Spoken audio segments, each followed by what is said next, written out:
भारत का आखिरी हिंदू या फिर धरती का आखिरी हिंदू। मैं दो कहानी के माध्यम से समझाऊंगा। पहली कहानी है, एक बार एक गांव में बाढ़ आ गई। उस गांव में पानी भरने लगा।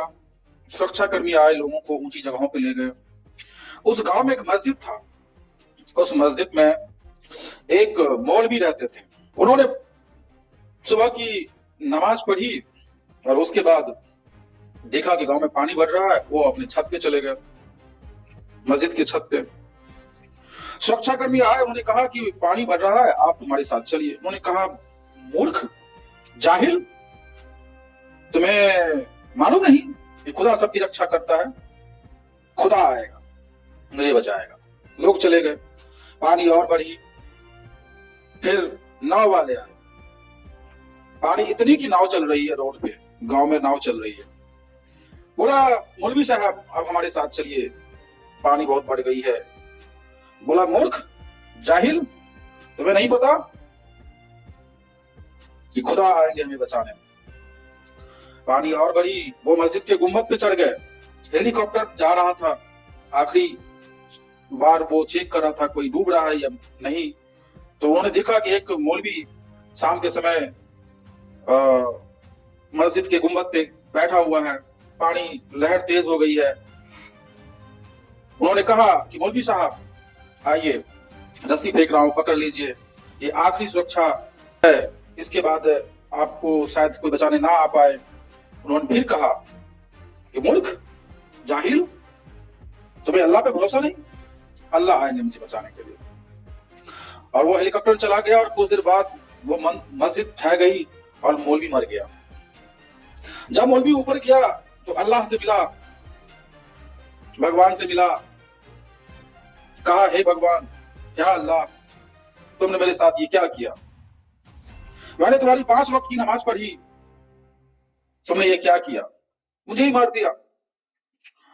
बोला, मैं तो तुम्हारे पास आया था। बोला, कब? मैंने तो देखा नहीं।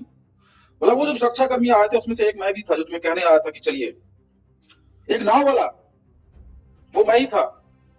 एक हेलीकॉप्टर वाला, वो मैं ही था। आपने तो आया नहीं। बोला, आप अपना रूप तो दिखाते। बोला, मेरा रूप हजारों है।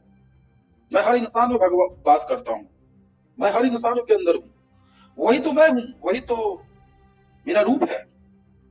और जब मैं बचाने आया तो तुम आए नहीं, और मर गए तो कह रहे हो कि बचाया नहीं। ठीक इसी तरह से एक कहानी है, आखिरी हिंदू। एक हिंदू हिमालय पे तपस्या कर रहा था। भारत में कत्लेआम मची हुई थी, लोग मारे जा रहे थे। मुसलमान और क्रिश्चियन की गतिविधि बढ़ चुकी थी और वो सब जमीन हथियाने में लगे हुए थे। कोई बॉब वोट के नाम पे, कोई क्रिश्चियनिटी के नाम पे, और लोगों को भी कन्वर्ट कर रहे थे। और धीरे धीरे धीरे पूरा भारत क्रिश्चियन और मुस्लिम बन गया और भारत का 2 टुकड़ा हो गया, एक क्रिश्चियन देश, एक मुस्लिम देश। योगी जी हिमालय से सब देख रहे थे तो उन्होंने कुछ नहीं किया, और मरने के बाद वो भगवान के पास गया। हे भगवान, हे ईश्वर, आपने ऐसा क्यों होने दिया? आपने हिंदुओं की रक्षा क्यों नहीं की? आप तो हर बार हिंदुओं की रक्षा करने अवतार लेते हैं, इस बार क्यों नहीं दिए? क्यों क्यों हिंदू मारे गए? क्यों ये देश अब भारत से कहीं इंडिया तो कहीं पाकिस्तान जैसे वर्ड से जाना जा रहा है?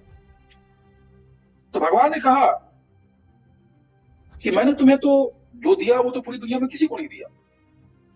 तुम्हें ये भारत ऐसी भूमि दी जहां 6 ऋतुएं होती है, 6 मौसम, फल फ्रूट, खाने पीने के तमाम वो चीजें। उत्तर में पहाड़ हिमालय दिया तुम्हारी सुरक्षा करने के लिए, ठंडी हवाओं से बचने के लिए। 3 साइड समुद्र दिया तुम्हारी रक्षा करने के लिए। एक साइड बाकी था, वो पंजाब और पाकिस्तान, कश्मीर वाला। वहां भी तुम डट के खड़े नहीं रह पाए। तुमने अपने धर्म को छोड़ा, तुमने अधर्म को अपनाया।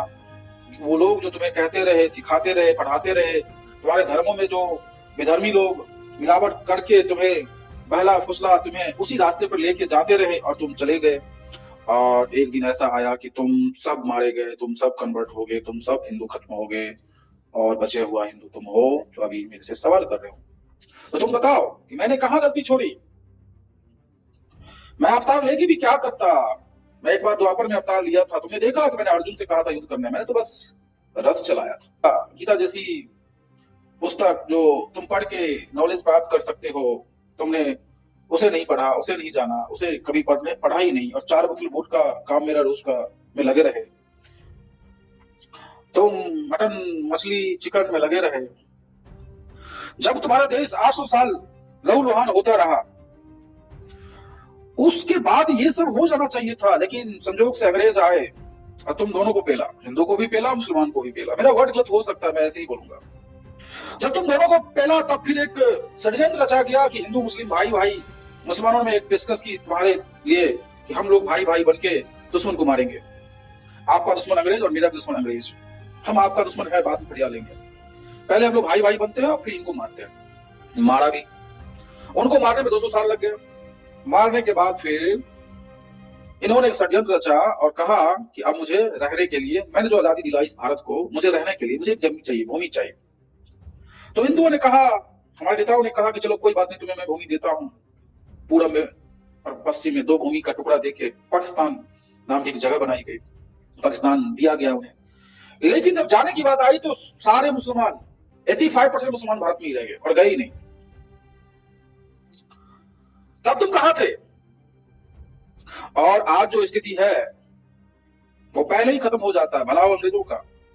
लेकिन अब जो हुआ, अब जो हो रहा है या होगा, ये तुम्हारी गलती होगी। तुमने अपने इतिहास से कुछ सीखा नहीं, तुमने कुछ पढ़ा नहीं, तुमने कुछ जाना नहीं, तुमने कुछ सुना नहीं।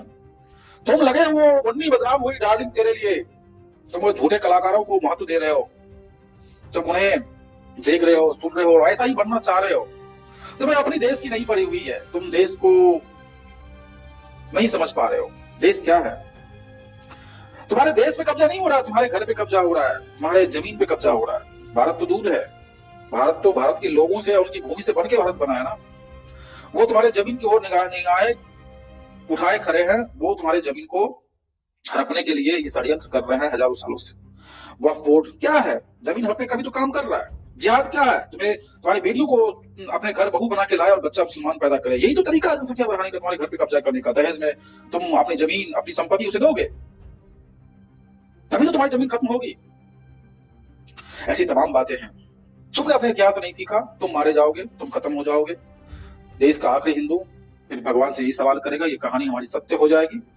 तुम समझो, तुम समझो, तुम्हें करना क्या है? तुम्हें लड़ना नहीं है किसी से, बस तुम्हें अपने आप को एजुकेट करना है, तुम्हें अपने आप को समझना है, तुम्हें अपने आप को ठीक करना है, जागरूक करना है। अपने इलाके में, अपने अगल बगल, अपने मोहल्ले में देखो क्या हो रहा है, क्या परिवर्तन हो रहा है, इसके कितने बच्चे हो रहे हैं, तुम्हारे 2 हो रहे हैं, उनके 4 हो रहे हैं। तुम देखो, एक दिन वही 4-40 हो जाएंगे और तुम 2 मिलके 2 ही रह जाओगे, और वो तुम्हें अटैक करके, तुम्हारी जमीन पे कब्जा करके तुम्हें मार देंगे, खत्म कर देंगे। तो तुम समझो, समझो।